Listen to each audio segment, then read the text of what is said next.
হাবড়া শহরে বিভিন্ন জায়গায় দেখা মিলছিল আয়রন ম্যানের।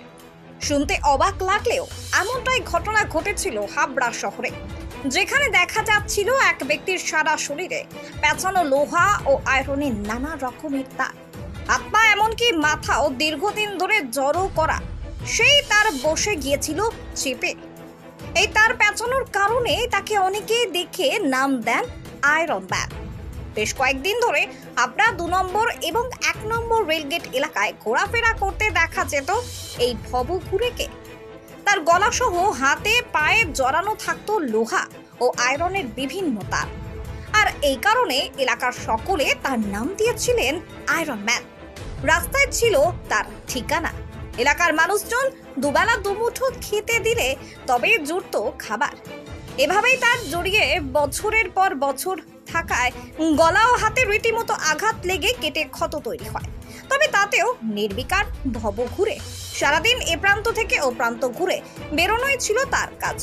আর রাস্তায় কোনো লোহা বা আয়রনের তার দেখলে তুলে নিয়ে জড়িয়ে নিত গলায় হাতে। তার এই মানসিক সমস্যার ছবি সোশ্যাল মিডিয়াতে ভাইরাল হতেই এগিয়ে আসেন এলাকার কিছু সহৃদয় ব্যক্তি ও হাবড়ার পুলিশ প্রশাসন। তাদের উদ্যোগেই অবশেষে শিকল মুক্ত করে সুস্থ জীবনে ফেরানোর চেষ্টা করা হলো হাবড়ার এই ভবঘুরেকে। এলাকার পশুপ্রেমী সংগঠনের 2 কর্মী দীর্ঘ প্রায় 7 ঘন্টার চেষ্টায় এই ভবঘুরেকে নবজীবন পল্লী এলাকা থেকে উদ্ধার করে তার শরীরে জড়ানো আয়রনের তার খুলে রীতিমতো স্নান করিয়ে পরিষ্কার করে পাঠান হাবড়ার বাণীপুর হোমে।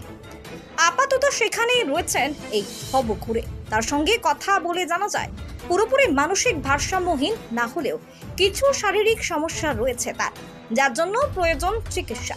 পাশাপাশি উদ্ধারকারীরা তার সঙ্গে কথা বলে জানতে পারেন ওই ব্যক্তির নাম পবন কুমার, বাড়ি উত্তরপ্রদেশে। কি কারণে তিনি বাড়ি ছাড়লেন বা হারিয়ে গেলেও পরিবারের খোঁজ চালানোর চেষ্টা করা হবে বলেও প্রশাসনের তরফ থেকে জানানো হয়েছে। তবে আপাতত এই বন্দি জীবন থেকে আর 10 জন স্বাভাবিক মানুষের মতোই জীবনযাপন করতে পারবে ভবঘুরে পবন। ইতিমধ্যেই তার পূর্বের জীবন থেকে বর্তমান সময়ে ফেরার একটি ভিডিও সোশ্যাল মিডিয়াতে ভাইরাল। সমাজে ভবঘুরে ও অসহায় মানুষদের পাশে থেকে এভাবে সাহায্যের হাত বাড়িয়ে দেওয়ায় প্রশাসন ও স্বেচ্ছাসেবী সংস্থার যুবকদের রীতিমতো কুর্নিশ জানাচ্ছে হাবড়ার মানুষজন। চাইছেন না, আমাকে আটকানো যাচ্ছে না কোনোভাবে, দেখছি কি করা যায়।